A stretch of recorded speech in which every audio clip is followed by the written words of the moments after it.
What's going on, guys? It's your boy Ethan. Hope you're having a great day. This is a long-awaited video I've always wanted to post, or I guess a series of videos I really wanted to post, because this is from MGM Springfield. 3-part video series where I got to play in a very fun 10, 25, 50 game, and I went to this place 3 times earlier this year. Wasn't really able to release these videos yet until now. Please, MGM Springfield people, do not take this down. It'd be much appreciated. I'm just trying to make some good content, advertise your room, so please don't take down this video. Anyways, big buy-ins, really big swings, and at the time, during this 3-part video series, I actually had my biggest win yet. Biggest win prior to the Hustler week and all that stuff, but it's going to be a really fun 3-video series coming from this room. And this first video, let's go ahead and get started. So I hop in there, I buy in for $30,000. You're gonna see my face a little bit for just this first video because I was told to not film. I got a little bit of footage. It's gonna be half and half, but deal with my stupid face for the time being. So this first hand with King, Queen of Hearts under the gun Straddle is on. The $50 Straddle is on. There's an early position open to $125. The button makes the call, and me on the Straddle, I decided to 3-bet this one. I 3-bet to $650. Let's bump up the price of poker, and both players make the call. So pot's building already, and we see a good ass flop of King 10-7 2 clubs. Considering I am out of position and against 2 other opponents here, I decided to be on the cautious side and check it over to the button player. He bets out $450, and I'm in here. I have top pair, didn't check to fold here. Obviously, I call for $450, and we're going heads up to a turn, which is the 6 of clubs. It's not great. The flush draw gets there. 8-9 gets there for a straight. You know, some draws and stuff complete. Anyways, action's gonna go check, check, so I'm not too concerned. When the river comes the deuce of hearts, it's inconsequential. It's a total brick. I decided to check once again. I thought about being this a little more deceptive. I guess I easily could have bet here, but I decided to check, and he bets out $1,200, and it seems like a pretty easy spot to make the call. As played, I am in here, not going to raise, seems like an overplay, and he announces he has a set. That's unfortunate. A set's going to win it, and he shows pocket deuces. Terrible way to start off the session, getting rivered here. Results-wise, certainly could have played it differently and could have won the pot. I guess also if the deuce didn't come, I win a lot of money. Maybe he bluffs with deuces, but here we are. Bad way to start off the night. In the following hand, it gets agreed upon that the $50 Straddle is on all night, so we're playing 10, 25, 50 here. I have Jack 10 of diamonds on the button. There is a +1 player who limps. Cutoff raises to $300. Big raise, but I'm on the button in position. I'm happy to make the call. +1 player who limped makes the call as well. So 3 ways once again to a flop of King, Queen, 4, Rainbow. Cutoff C-bets $500, open-ended straight draw. Of course, I'm in here, I make the call. Other guy folds. Turn, bink, 9 of hearts. That is what you call the Nutter Butters. He checks it over to me now, unfortunately, but gonna do my own betting, gonna get my own value, and I size to $1,600. Let's just get paid here. And for $1,600, he actually makes the call. So seems like he has something. We're off to a river, which comes another 9. All right, it's uncomfortable. I don't have the nuts, but you know, still confident I have the best hand. I did ask the dealer for a 9. I just didn't ask for 2 of them. Anyways, I don't have the nuts anymore, but he checks again, so I think I have the best hand. This player has about $7,000 in his stack, and I want all of it. I decided to put a pretty big all-in here.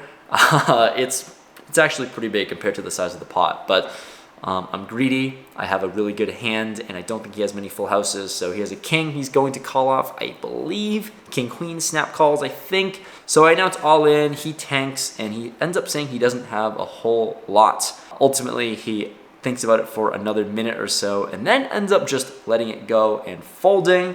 That's fine, I guess. Looks like he didn't have too strong of a hand, it seems like. So I'm going to take this one down. With my straight, nice to win a pot after losing the first one.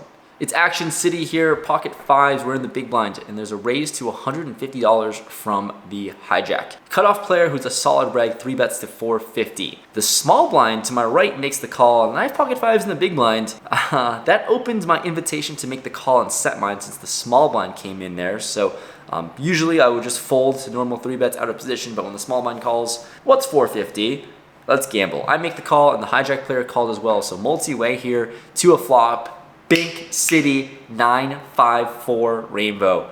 Dry flop. It's amazing. It's the best. Action checks to the cutoff player. He c-bets $650. What a dream scenario. The player to my right makes the call on the small blind as well, and given the board texture here, I don't want to scare away any, I guess, overpairs or top pairs, or I don't know. It just seems like raising here doesn't really accomplish a whole lot. I want to disguise the strength of my hand here, so I decided to overcall the $650. Let's build a pot. And you know what's sick? The hijack calls as well. So we went from 4 ways pre-flop to 4 ways to the turn. Pot is ballooned up. We're off to a turn which comes the deuce of clubs. That is what you call, my friends, a brick. Small blind decides to check, and me now here multi-way. I think this deuce is a brick, but it's also a card and action that's going to check around a lot. Because it's multi-way, there should be a lot more checking in theory. So with such a strong hand, I decided to do something exploitative for value. I assume one of these other 3 players have something on this board. So I decided to bet $1,700 here. Pretty small compared to the size of the pots. And the hijack immediately rips it. Awesome. He goes all in for about $4,500, give or take. The button goes all in himself. He's got like $3,300, and oh my god, what is going on? The small blind actually tank folds. No idea what the hell he could have had, but okay. I mean, there's 0 chance now I'm ever folding a set here in this spot. It's second middle set as well. I only lose to pocket 9s. It's massive. I'm never folding. I make the call. The hijack announces that he has a 9. The button has pocket aces, and we decided to run it 2 times. Both rivers, 7, 7, clean, pocket 5 scoops, a 3-way all-in pot. Somehow, some way. If you're here from the very beginning, I always find a way to run hot here at MGM Springfield, and it's absolutely insane. I don't know how, it always happens. But yeah, the run good really happens here for me. I'm lucky to scoop this one, and big pile of chips get pushed my way. After that monster pot, this next hand with Queen 10 of hearts in the small blind, I raise it up to $200 here, and the under the gun straddler makes the call. So out of position, the flop is King Jack. King of hearts, Jack of hearts, 7. Who cares about the 7? Because I have now an open-ended straight flush draw. What is happening here at MGM Springfield? I bet out $400 here with such a strong draw. Under the gun player decides on a call. Turn is the bink 8 of hearts, immediately gets there. So sick, so sick. I bink this one and now just get a bet for value again. I bet $1,000, and for $1,000 he makes the call. Just don't pair the board. I don't know what you want me to ask for. The river is a brick 5, sitting with the second nuts. Basically have the best hand, and I'm going to bet again, this time for $3,000. This player thinks about it for a while, and you know, no surprise, no one's gonna believe me. He makes the call. I show, I win. It's just thousands of dollars coming my way, making it seem very easy here when I play it at this location. You know what's easier than flopping a open-ended straight flush draw? It's feeling pocket kings, and I'm on the straddle. There's 4 players who limp it over to me, and I'm going to raise it up because I'm a bully or because I have kings and it's a good hand to raise. I raise up to $350 here, trying to maybe isolate some limpers. Only the first limper actually makes the call, so going from like 5 ways to heads up to a flop, which comes ace, queen, 5. Not the best. Always having an ace in here is unfortunate, but I decided to check it over to him with the ace on the board, and he bets out $500. I cannot go anywhere with kings. I hate the spot, but I can't fold just yet. For $500, I make the call and turn bink. I'm snapping a lot. The king of clubs. I have a set now. Yeah, I check it over to him. He fires again for $1,000. He's got about 5,000 left in his stack. I'm playing out of position, and I think I'm gonna check raise now with such a strong hand. I just don't know how much. I think check raising to 3,000 makes no sense because he only leaves himself with 2,000 behind. So I put him all in, $6,000 total. Let's play for stacks. He unfortunately shows a 7 followed by a deuce, which means he has nothing. We were playing the 7 deuce game, so he was trying to go for that bounty. But, you know, when you run into turned set, the 7 deuce scheme isn't going to work for you this hand. Things are going really well, so I decided to try to bump up the action. Unfortunately, there's no double straddling here in Massachusetts, so I blind raised to $100, and the player on my left decides to raise it up to $225. Folds to me, and I actually picked up a really nice hand. Ace 10 offsuit. it's good enough to make the call here. I assume this player is going to be playing pretty snug given the straddle is on, or double straddle is on. So I make the call and see a good looking flop of ace 5-7. I can't go wrong here ever at MGM Springfield. Top pair, I check it over him and he bets out $275. Anything else seems like an overplay, so I make the call. Turn is the 8 of spades. Not amazing as I don't have a spade in my hand. Action's gonna go check, check here. And the river, jack of spades. Even less ideal. Like I said, I have no spades, so I'm just sitting with a pair of aces with 4 to a flush on the board. I check. He bets out 1200. I can't win every hand, guys. I'm sorry. I can't win every hand in this video. As hot as I'm running, I can't win this one. I fold. And moving on. In the following hand, I pick up 8-5 of hearts. I'm on the straddle, and you know what's funny? This is one of my really close friends' favorite hand. Shout out to Jamie. He's been there since the very beginning. He kind of helped me guide along the poker journey. So playing it for him, and he also plays in MGM Springfield, which is pretty iconic and fun. Anyways, +1 raises to $125. 2 players make the call, and because it is my friend's favorite hand, I call as well because he loves it. And the flop is 8-6-5. Yep, the dealers are just smashing the deck in my face for me. Anyways, action checks the cutoff player. He bets out $300. I have 2 pair. Pretty connected board, so I wanted to be a little bit cautious here. Don't want to play a massive pot on such a connected flop. I make the call. +2 player makes the call. Action's building. Multi-way once again. The turn is the 10 of diamonds. Brings in 2 flush draws on the board. Doesn't change a whole lot, really.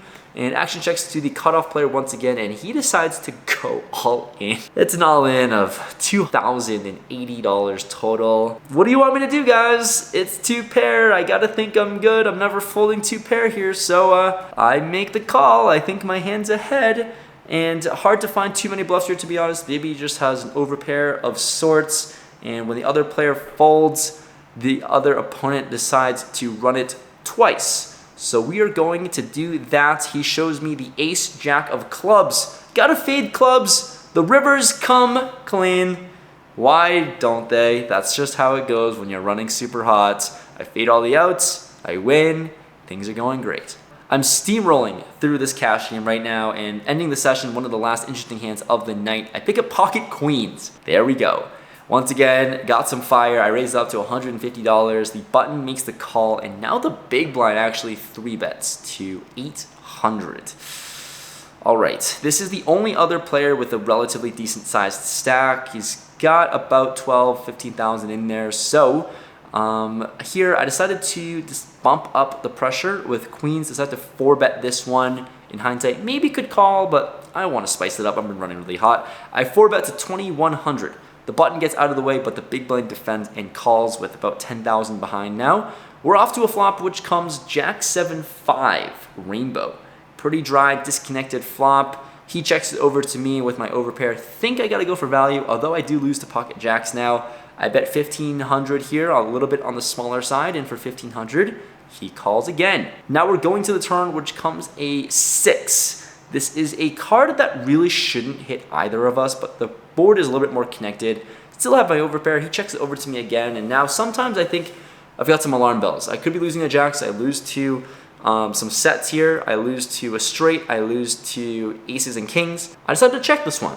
Do some pot control, check it back with my overpair, and see the 3 of spades on the river. And a 4 makes a straight, but that seems pretty unlikely, to be honest, given the action pre-flop. And this player does the bet out 2,500. 2,500 it is. Maybe I beat ace jack, king jack. Not a whole lot else, but I think I just have an easy call with my overpair. Can't really fold to be crazy. But sadly, he shows pocket kings when I call. He did have a hand that beat me. A pretty big pot to end off the night that didn't go my way, but how can I complain? Everything went my way up until this point, and now it's time to rack up and count how much money I won. Okay. Battle today. Some hands that went my way, some hands that did not go my way. Voice is pretty shot right now. It's about 2:30 in the morning. The room actually closes at 3 a.m., so game was pretty much about to break any minute, and I'm gonna go take an extra hour of sleep, I guess. But yeah, pretty unfortunate to end the night on a really big cooler. Kings versus queens, and no one's 3-betting into that light, is he? Just a really shitty spot to be in. I could have lost less if I just called the 3-bet, but my hand's too good. I don't know, whatever. I'm overthinking it. Overall, the night went well. It's just a bad way to end it by losing a really big one. Maybe the biggest hand of the night, actually, which really sucks. Anyways, so we're in the game for $30,000. Game was really good. It seems like this game might go regularly. It's running tomorrow, real time. Maybe I'll play it, maybe I won't. You guys will find out in the next video. Out of the game for $39,490. So good profit. Not 5 figures, but 4 figures I'll take. Not gonna complain. Ran really well today, like I always do here at MGM Springfield. It's kind of ridiculous how well I run, but nice to end off the day, a long night with a good W. Always nice to be back, see some familiar faces, and I love it here. So thanks so much for watching the video. Hopefully I don't get bumped for recording some table footage. Just ignore this video, please, if you're watching this, security or Massachusetts Gaming Commission. Thanks so much for watching. Hit that like button. I'm gonna go to bed. Have a good one. Peace.